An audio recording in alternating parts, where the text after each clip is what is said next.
In the introduction, I shared the story about the time when, after 2 years of burning the candle at both ends and still coming up short, I seriously considered shifting my primary focus away from eWomen Network so that I would have time to get a job.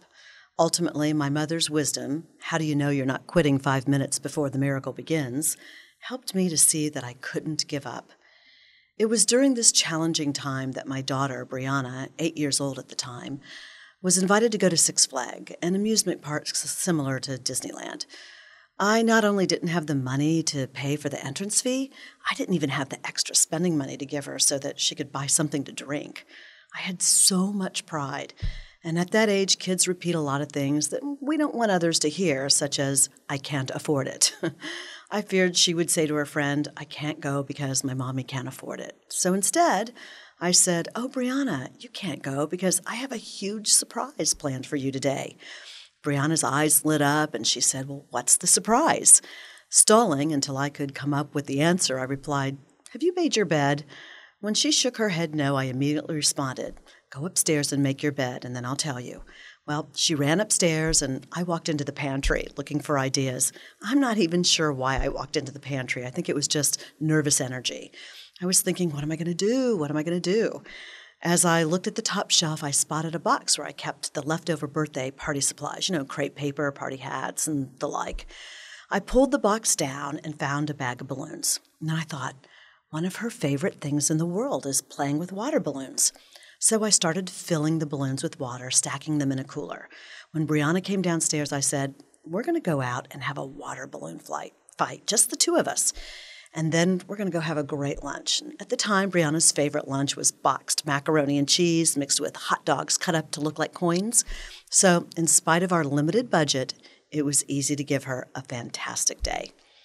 The answers to your questions and the solutions to your problems aren't always to find or spend more money or to change who you are. The solution begins with making the most of what's really important to you, not accepting your perceived limitations as truth, and then asking for help.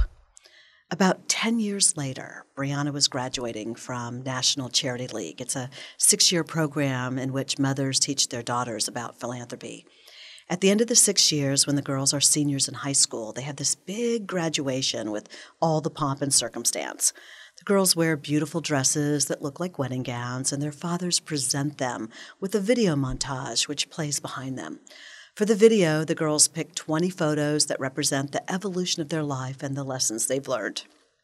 Well, I was traveling when Brianna chose her photos, and when I got home, she said, I have a stack of photos, and I want you to look through them and tell me if I'm missing something significant. As I leafed through the pictures, I couldn't believe what I found. Out of all the gazillions of photos it seemed like that she had to pick from, she picked one of the pictures I took of her that day when we played with the water balloons.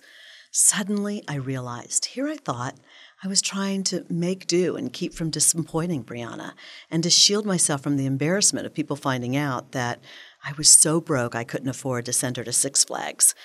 And really, I had created a special memory that my daughter treasured. In every story in this book, the co-authors accepted their situation and made the most of what they had.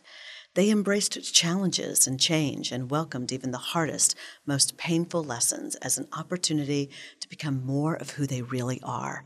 They transformed their setbacks into stepping stones and in some cases succeeded, not just in spite of everything, but because of everything.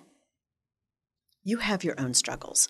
Perhaps, as I once was, you are just starting out and are working long hours to make a go of your business.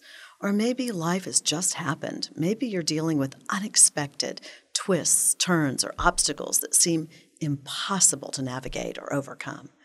Take comfort in these stories in this book so that you know you're not alone, and then let them inspire you to get creative and take action.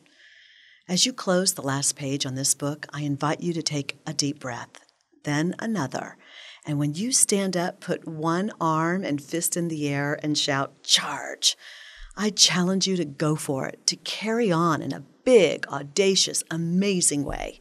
You deserve to create a powerful, successful, happy life. You deserve your dream.